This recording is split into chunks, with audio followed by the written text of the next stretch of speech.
नाशिकमध्ये आज ठाकरेंच्या शिवसेनेचा निर्धार शिबिराचं आयोजन करण्यात आलं। आज नाशिकमध्ये ठाकरे तोफ हे धडकणार आहे। उद्धव ठाकरे कार्यकर्त्यांना मार्गदर्शन करणार आहेत। पालिका निवडणुकीच्या पार्श्वभूमीवर या शिबिराचं आयोजन त्या ठिकाणी करण्यात आलेलं आहे। तर आज नाशिकमध्ये ठाकरे तोफ धडाडणार आहे।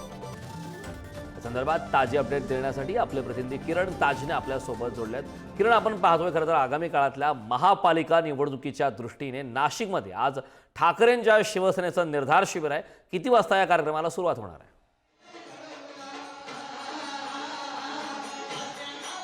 खरं तर आजच्या दिवशी ठाकरेंच्या शिवसेनेसाठी अतिशय महत्त्वाचं हे शिबिर नाशिकमध्ये पार पडतंय। नाशिकच्या मनोहर गार्डन या ठिकाणी हे शिबिर पार पडतंय आणि या सगळ्या पार्श्वभूमीवर जर बघितलं तर ठाकरेंच्या शिवसेनेचे नेते हे नाशिकमध्ये दाखल व्हायला सुरुवात झालेली आहे। आता जर बघितलं तर व्यासपीठावर या ठिकाणी शाहिरीचा कार्यक्रम पार पडतो। संजय राऊत असेल किंवा नाशिकचे पदाधिकारी असतील ते देखील या ठिकाणी पोहोचलेले आहेत। आदित्य ठाकरे देखील नाशिकमध्ये पोहोचलेले आहे आणि दुपारनंतर उद्धव ठाकरे नाशिकमध्ये पोहोचणार आहे। 2 सत्रांमध्ये हा कार्यक्रम पार पडणार आहे। खरं तर आगामी ज्या पालिकेच्या निवडणुका आहेत त्या निवडणुकीच्या पार्श्वभूमीवर हा कार्यक्रम होतोय आणि महत्त्वाचं बाब म्हणजे लोकसभा आणि विधानसभा निवडणुका पार पडल्यानंतर पहिल्यांदाच उद्धव ठाकरे हे नाशिकमध्ये येत आहेत आणि प्रामुख्यानं जर बघितलं तर आजच्या या शिबिरामध्ये शिवसैनिकांसाठी आकर्षण असणार आहे ते बाळासाहेब ठाकरे यांचं भाषण। नव्या तंत्रज्ञानाचा वापर करून बाळासाहेब ठाकरे यांचं जे भाषण आहे ते या ठिकाणी दाखवलं जाणार आहे।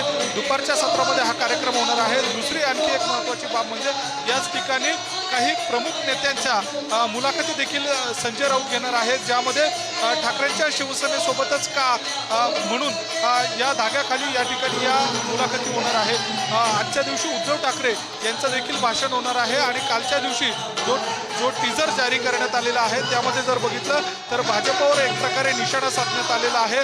भाजपचं महाराष्ट्रामध्ये येणं त्यासोबतच शिवसेनेनं केलेली मदत याचा देखील उच्चार या सगळ्या टीजरमध्ये आहे आणि महत्त्वाची बाब म्हणजे अशा या सगळ्या पार्श्वभूमीवर नाशिकमध्ये निर्धार शिबिर होतंय। मुंबईच्या बाहेर निर्धार शिबिर करत असताना पहिल्यांदाच नाशिकची निवड करण्यात आलेली आहे। नाशिक विभागाचे पदाधिकारी कार्यकर्ते या मेळाव्यामध्ये सहभागी होणार आहे।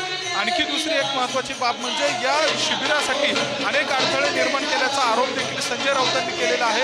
आजच्या दिवशी नाशिकमध्ये जी दर्ग्याची कारवाई झालेली आहे त्या कारवाईचा उल्लेख करत आजच्याच दिवशी ही कारवाई का, एकूणच अशा विविध प्रश्नांभोवती हे निर्धार शिबिर आहे ते गाजणार।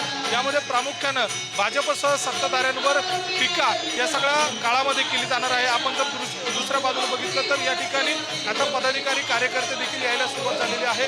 काही वेळातच उद्घाटनाचा कार्यक्रम होईल आणि या निर्धार शिबिराला सुरुवात होणार आहे। तर नक्कीच किरण, खूप खूप धन्यवाद या महत्त्वपूर्ण अशा माहितीसाठी।